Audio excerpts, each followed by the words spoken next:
எங்களை பாஜக எல்லாம் மிரட்டல. எதுக்கு எங்களை பாஜக மிரட்டுதுன்னு எல்லா ஸ்டேஜ்லயும் ஏறி ஏறி கூவிட்டு இருக்கீங்க. எங்களை பாஜக மிரட்டல, விருப்பம் போலதான் நாங்க போனோம் அப்படின்னு சொல்லிட்டு எடப்பாடி பழனிசாமி ஒரு மீட்டிங்ல எல்லாரும் முன்னாடியும் சொல்றாரு. சோ அவர் என்ன சொல்லியிருக்காரு, என்ன நடந்திருக்கு, ஸ்டாலின் அவர்கள் என்ன சொல்லியிருக்காரு, என்ன நடந்திருக்கு அப்படிங்கறத பத்தி தான் டோட்டலா இந்த வீடியோல கவர் பண்ண போறோம். சோ நான் ஃபுல்லா டீட்டெயிலா உங்களுக்கு சொல்றேன்.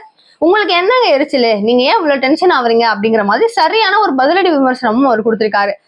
அதிமுக பாஜக இவங்க ரெண்டு பேருடைய கூட்டணியும் அதிர வைக்கிற வகையில இருக்கு. அதிமுகவை மிரட்டி பாஜக பணிய வச்சிருக்காங்க போல் இருக்கே அப்படின்னு சொல்லிட்டு ஸ்டாலின் முதலமைச்சர் என்ன பண்றாரு அப்படின்னா ஒரு மீட்டிங்ல அவர் பேசிடுறாரு. அவர் மீட்டிங்ல பேசினதுக்கு அப்புறம் தெருக்க விடுற விமர்சனங்கள் திரும்பவும் இவங்க சார்பில் கொடுக்குறாங்க. திமுக அரசாங்கத்தை கண்டிச்சு அதிமுக சார்பில் ஒரு பொதுக்குழு கூட்டம் டி நகர்ல நடக்குது.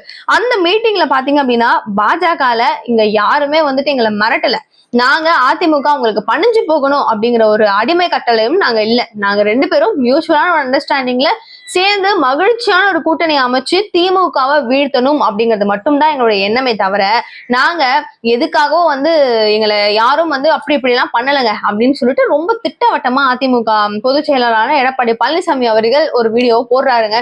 இதை பார்த்ததுக்கு அப்புறம் பலருக்கும் விமர்சனம் திரும்பவும் ஸ்டார்ட் ஆகுது.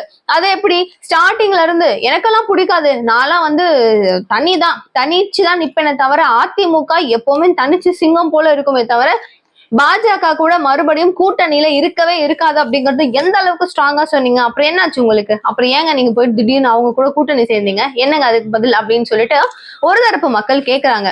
ஆனாலும் திமுகவை வீழ்த்தணும் அப்படிங்கிற ஒரு சுச்சுவேஷன்ஸ் வரும்போது எங்களுக்கு வேற ஆப்ஷன் இல்லை, அவங்க கூட சேர்ந்தா ஒரு துணை கூட சேர்ற மாதிரி இருக்கும் இல்லையா, அதனாலதான் இந்த முடிவு அப்படிங்கிற மாதிரி அவங்க சைட்ல இருந்தும் சில விளக்கங்கள் வருதுங்க. இது என்னதான் ஒரு பக்கம் போயிட்டு இருந்தாலும் நம்ம திமுக அரசாங்கம் என்ன சொல்லுது அப்படின்னா பாஜகவெல்லாம் கூட்டுல சேர்த்து வச்சுக்கிட்டு எல்லாருமே கூட்டணியா அமைச்சுக்கிட்டு அது சரி ஓகே அதிமுக விடுங்க, பாஜக எங்களை வீழ்த்தணும்னு நினைக்கிறாங்கல்ல, அவங்க யாரு கூட எவங்க கூட கூட்டணி வச்சாலும் பரவாயில்ல, என்ன நினைச்சாலும் பரவாயில்ல, திமுகவை பாஜக யாரு கூட கூட்டணி வச்சாலும் வீழ்த்தி வெல்லவே முடியாது அப்படின்னு சொல்லிட்டு ஸ்டாலின் அவர்கள் பொது மேடையில எல்லார் முன்னாடியும் ஒரு மிகுந்த பெரிய சவாலை ஒண்ணு விட்டுருக்காரு. இந்த சவாலை கேட்டதுக்கு அப்புறமும் அச்சுறுத்தல் செய்து அதிமுகவை அடக்கிட்டாங்க அப்படின்னு சொல்றாரு இல்லையா. சோ இது எல்லாத்துக்கும் ஒட்டுமொத்த விளக்கம் பதிலாதான் எடப்பாடி பழனிசாமி அவர்கள் அவர்களுடைய ஒரு பொதுக்குழு மீட்டிங்ல எங்களை யாரும் எதுவும் பண்ணல, உங்களை வீழ்த்துறதுக்காக தான் நான் எங்க கூட கூட்டணியிலே சேர்ந்திருக்கேன், இருங்க உங்களை செஞ்சு காமிக்கிறேன் அப்படிங்கிற மாதிரி அவங்க பதிலுக்கும் விமர்சனம் கொடுத்திருக்காங்க. அண்ட் டிட் ஃபார் டாட் மாதிரி இருக்கு. பட் அப்கோர்ஸ் பார்ப்போம், எலெக்ஷன் 2026ல வரப்போகுது, இது எந்த அளவுக்கு ஒரு மாசிவான ஒரு எதிர்பார்ப்போட இருக்கு அப்படிங்கிறது தெரியும். மக்கள் எல்லாரும் உங்களை இந்த திராவிட மாடலே எங்களுக்கு தேவையில்லை, குடும்ப ஆட்சியா எத்தனையோ வருடங்களா நீங்க பாத்துட்டு இருக்கீங்க, நீங்க பண்ற ஆட்சியே எங்களுக்கு தேவையில்லை அப்படின்னு சொல்லிட்டு மக்கள் கொஞ்சம் கொஞ்சமா உங்களை ஒடுக்க ஆரம்பிச்சுட்டாங்க. அதனால நீங்களே உங்களுடைய குடும்பத்துல உங்க குடும்ப அரசியல் எல்லாமே வேண்டாமா அப்படின்னு சொல்லிட்டு ஓட விட போறாங்க மக்கள் பாருங்க அப்படின்னு சொல்லிட்டு எடப்பாடி பழனிசாமி சொல்றாரு. இது மட்டும் இல்லாம இது வரைக்கும் இந்த 4 வருட காலத்துல நீங்க செஞ்ச சாதனை அப்படின்னு ஏதாவது ஒண்ணு சொல்ல முடியுமா? ஆனா ஒண்ணு சொல்ல முடியும், நீங்க செஞ்ச சாதனையில உதயநிதி ஸ்டாலினை துணை முதலமைச்சர் ஆக்கியிருக்கீங்க பாத்தீங்களா, அதுதான் உங்களுடைய சாதனை அப்படின்னு நீங்க ஒண்ணு சொல்ல முடியும். வேற ஏதாவது ஒரு சாதனை நீங்க தெளிவா வேற ஏதாவது பண்ணிருக்கீங்களா அப்படின்னு சொல்லியும் எடப்பாடி கேட்டிருக்காரு.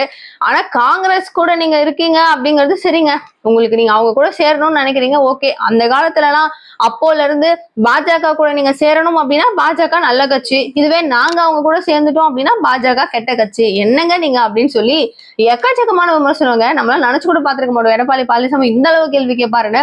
சோ வேற லெவல்ல கேள்வி கேட்டிருக்காரு. சோ திமுகவினர் இப்போ அதற்கான ஒரு பதிலடியா என்ன கொடுப்பாங்க அப்படிங்கறதெல்லாம் பொறுத்திருந்து பார்க்கலாம். அண்ட் சோ ஃபைனலி நிகழ்கால நிகழ்வுகள் எல்லாத்தையும் கூட நீங்க தெரிஞ்சுக்கணும் அப்படின்னு நீங்க நினைச்சீங்கன்னா ப்ளீஸ் சேனலை சப்ஸ்கிரைப் பண்ணிக்கோங்க. தேங்க்யூ சோ மச் ஃபார் வாட்சிங் திஸ் வீடியோ. பாய்.